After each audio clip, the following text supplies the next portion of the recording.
Je suis Michel Slomka, je suis photographe documentaire, membre de l'agence Myop. La Russie envahit l'Ukraine le 24 février 2022 et c'est l'occasion pour les Russes de déployer un vrai programme d'invasion cyber qui consiste à frapper les sites gouvernementaux ukrainiens, les sites énergétiques et industriels pour désorganiser le pays le plus possible avant l'entrée des chars. Au moment de l'invasion de l'Ukraine par la Russie, ça fait déjà un moment que je travaille l'image satellite, notamment sur l'exploitation du pétrole par l'État islamique en Syrie. Je décide de poursuivre ce travail qui s'appelle donc topographie. Je commence à compiler d'un côté des images satellites qui montrent les infrastructures civiles, industrielles et militaires ukrainiennes. Et de l'autre, je m'intéresse à ce virus informatique. Et grâce à Twitter et à toute une communauté de cyberanalystes, je mets la main sur un certain nombre de lignes de code qui sont en fait la description du virus qui frappe l'Ukraine et qui s'appelle Hermetic Wiper. La vue du ciel révèle des motifs, souvent invisibles à hauteur d'homme, des traces, une histoire, une mémoire qui s'est inscrite petit à petit dans le territoire. Et ce qui est tout de suite frappant quand on regarde une image satellite, c'est que le paysage est une sorte de livre d'histoire qui sédimente des époques différentes et dans lequel on peut remonter le temps. Et du sud jusqu'au nord, je remonte des centaines de kilomètres de lignes de front, des tranchées, des fossés anti-chars, toute une architecture creusée dans le sol qui vient imprimer à même le paysage ukrainien une histoire de la guerre d'Ukraine. Et cette série est aussi là pour rappeler que l'invasion russe de février 2022 n'est pas le début de la guerre, mais un épisode d'une guerre qui a commencé en 2014.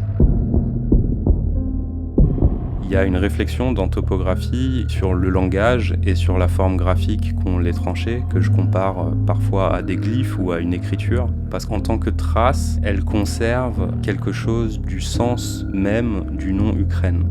Ukraine a comme racine étymologique le mot krai, qui signifie la frontière, mais krai veut dire avant tout le bord d'une fosse, d'une plaie, d'une blessure. Et cette blessure, elle est vraiment présente dans la graphie même des tranchées, qui court dans la terre comme elle court dans la chair.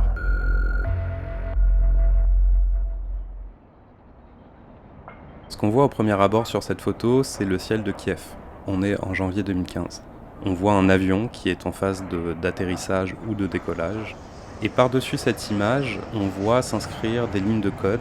Ce code est l'analyse qui est faite en temps réel par des experts en cybersécurité du virus qui frappe l'Ukraine. Le fait que les routes et la graphie des lignes de code se répondent dit quelque chose, je trouve, de l'interpénétration entre un espace cyber et notre monde réel.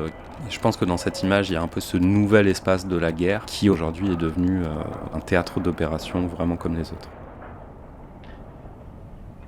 Sur cette image, on est toujours au sud-ouest de Mariupol, dans ce système de défense assez gigantesque qui a été mis en place. Et c'est la mise en parallèle entre à gauche une localité, un village, qui est habité par des vivants, des civils, et à droite, la tranchée, elle, est peuplée de militaires. En fait, on peut saisir d'un seul coup d'œil une sorte de reflet inversé du monde des vivants.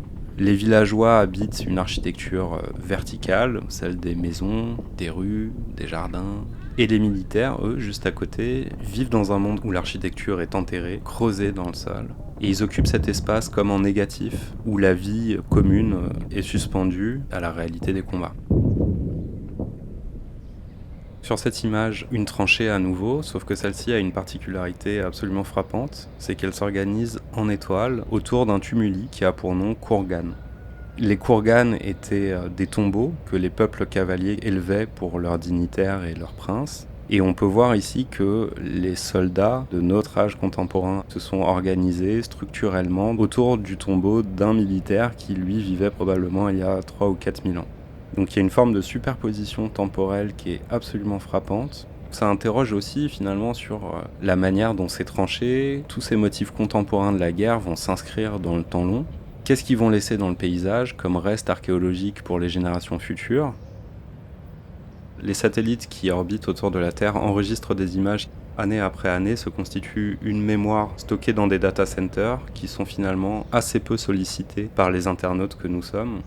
Je trouve ça intéressant de réveiller cette mémoire numérique absolument colossale